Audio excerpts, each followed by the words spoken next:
Aqui estamos mais uma vez, estudando o livro Lírios de Esperança, psicografia de Vanderlei de Oliveira, pelo espírito de Hermance Dufour. Delicada cirurgia. Muito variável é o tempo que dura a perturbação que se segue à morte.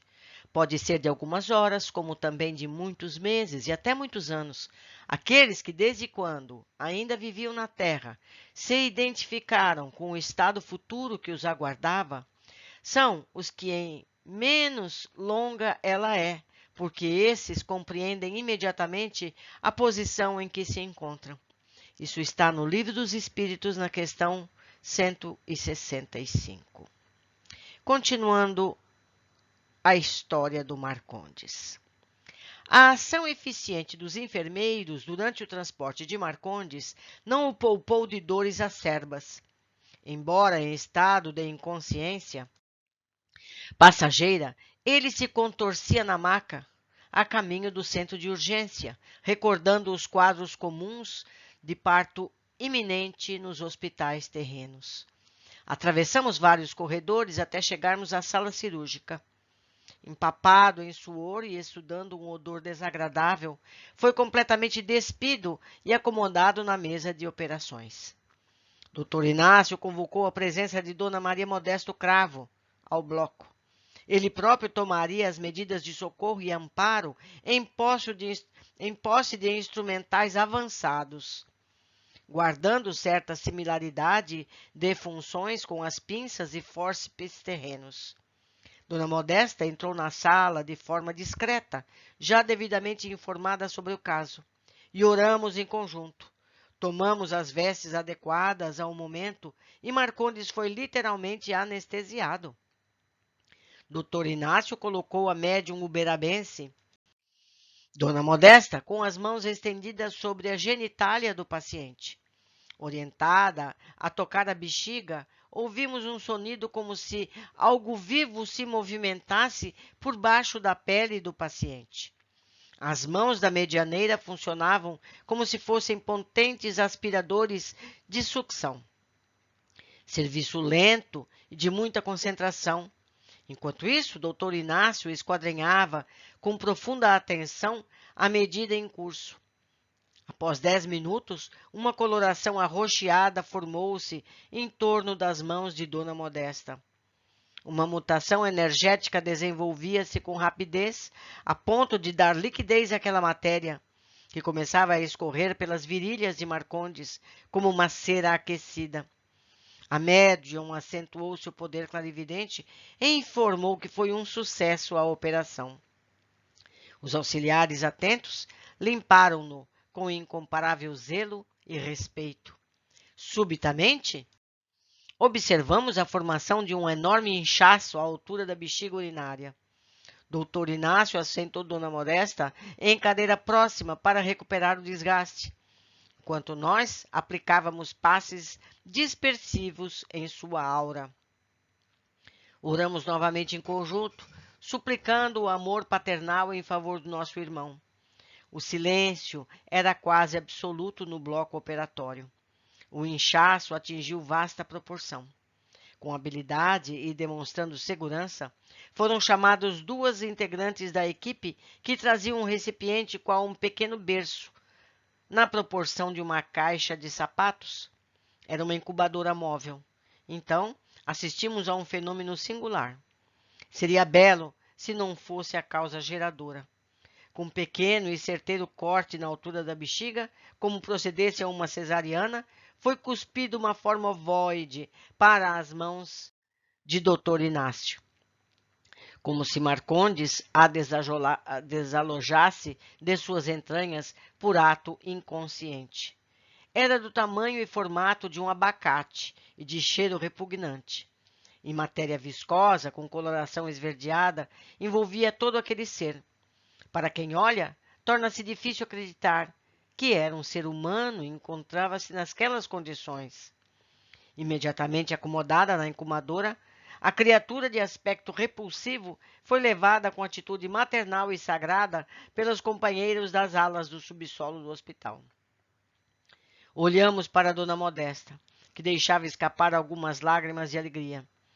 Ela sempre diz que, apesar da dramaticidade da cena, Deus é tão bom que nos faz sentir como se estivéssemos em uma sala de partos, dando vida e luz às almas que iludiram no cadinho das provas.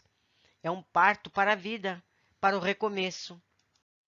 O paciente não dava mostras de consciência. Sangrava intensamente. Dr. Inácio tomava as medidas para estancar a hemorragia, que além do líquido expelia formas de vida não inteligente em condição larvária. Eu vou ler novamente. Dr. Inácio tomava as medidas para estancar a hemorragia, que além do líquido expelia formas de vida não inteligente em condição larvária. Aparelhos de cauterização com recursos naturais e passes de sopro foram usados durante alguns minutos. Logo se constatava que a organização perispirítica de Marcondes, através do automatismo adquirido por uns milênios, cessava o processo de expurgar aquilo que não serviria mais ao desiderato da evolução. Ao todo, a operação durou 60 minutos. Agradecemos em prece. Logo após, o dirigente, ainda sem consciência, foi transferido para a aula restrita dos pavilhões inferiores no subsolo. Dr. Inácio aparentava exaustão. Entretanto, sua verve peculiar ainda pronunciava-se com uma ou outra pitada de humor para com todos. Somente depois de 3 horas, aproximadamente, nos informaram que o nosso irmão havia recobrado os sentidos. A pedido de Dr. Inácio, fomos à ala restrita. Passando pelo corredor repleto de casos iguais ou mais graves, ouvíamos os gritos de dor lacinante. Quando chegamos, o paciente acabara de balbuciar a primeira palavra. Que aconteceu? Falou com dificuldade e lentidão. Quanta dor! Quem é o senhor? Aquiete-se, Marcondes. Você acabou de passar por uma delicada intervenção cirúrgica, manifestou o Dr. Inácio. Cirurgia? Isso mesmo, fique tranquilo. Tivemos sucesso integral.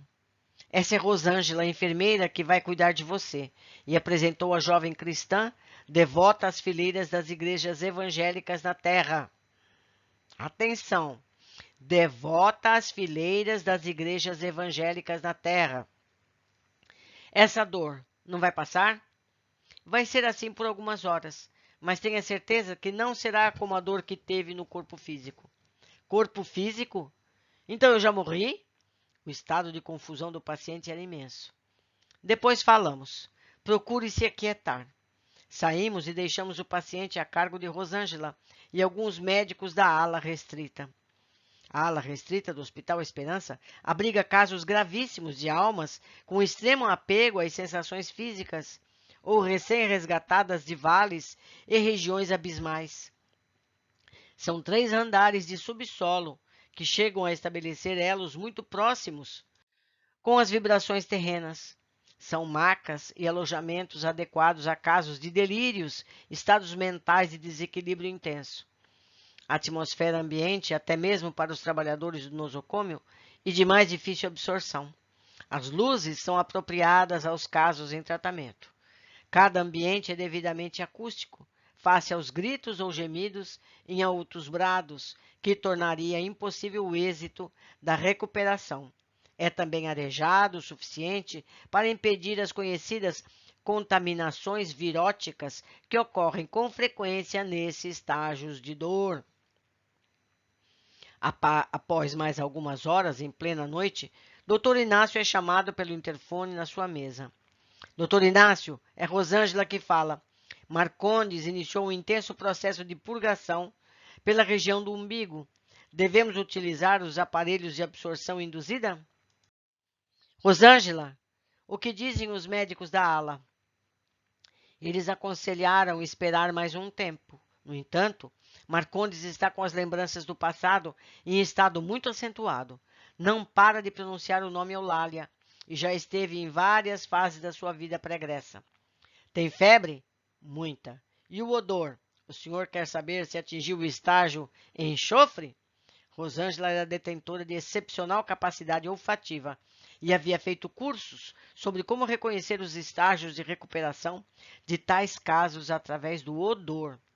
Isso mesmo, começo a sentir, junto aos líquidos em expulsão, um início de mutação gasosa para o enxofre. Então, tome as providências imediatamente. Peça aos nossos companheiros para provocarem a drenagem e, em seguida, aplicarem elevada dose de morfina homeopática. Está bem, doutor Inácio. Logo retorno com outras notícias. Passadas 16 horas da cirurgia, ele apresentou os primeiros sinais de estabilidade. Dormiu sossegado por longo tempo. Meus amigos, que impressionante este capítulo. Quanto ensinamento, quantos detalhes importantes sobre a vida depois da morte, não é mesmo? Mas vamos às observações que eu fiz quando do estudo. Primeiro, como nos livros de André Luiz, vimos a descrição do atendimento médico muito similar ao que vemos nos planos físicos. Resumindo a descrição acima, vestes adequadas ao momento. E Marcondes foi literalmente anestesiado. Lembro mais uma vez que todas as letras em amarelo são cópias do original. 2. A cirurgia se revelou impressionante. Foi cuspido uma forma ovoide para as mãos do Dr. Inácio. Marcondes carregou, enquanto encarnado, um espírito ovoidizado, que seguiu-lhe ao plano espiritual. Esse espírito foi carinhosamente acomodado e recolhido ao local apropriado à sua recuperação. Disse o texto, imediatamente acomodada na incubadora, foi levada com atitude maternal e sagrada pelas companheiras das alas do subsolo do hospital. Interessante, não é? 3. Novamente, como se o plano físico estivesse Marcondes inconsciente, sangrava intensamente. Então, nós podemos perceber que o corpo perispiritual tem as mesmas características do corpo físico. Está apenas em outra frequência de onda. O corpo físico perispiritual, o corpo que usamos depois da morte, tem os mesmos comportamentos. É idêntico. Vale lembrar que é esse perispírito que dá forma ao corpo físico. Então, tudo que tem no corpo físico, tem também no corpo perispiritual. 4. Sempre lembrando que os planos espirituais não são espíritas, são espiritualistas e, no Ocidente, cristãos. A enfermeira que atenderá Marcondes é uma devota das fileiras das igrejas evangélicas na Terra. 5. Mais outra descrição similar aos planos físicos. Contaminações viróticas que ocorrem com frequência nesses estágios de dor. Tem febre e o odor. Afinal, os livros de André Luiz apenas deixaram de lado descrições que não tínhamos maturidade para receber. Não é verdade? Acredito que há muito ainda por a gente aprender sobre os estados do nosso perispírito durante a vida além da morte. Não é verdade? Mas uma coisa é certa, é muito parecida com a vida física. Um abraço e eu aguardo vocês, seja nos comentários, no grupo do Facebook, seja nos comentários aqui mesmo no YouTube ou por e-mail. Vamos, me ajudem, eu também quero entender mais e melhor a cada dia. Um grande abraço e até o próximo capítulo.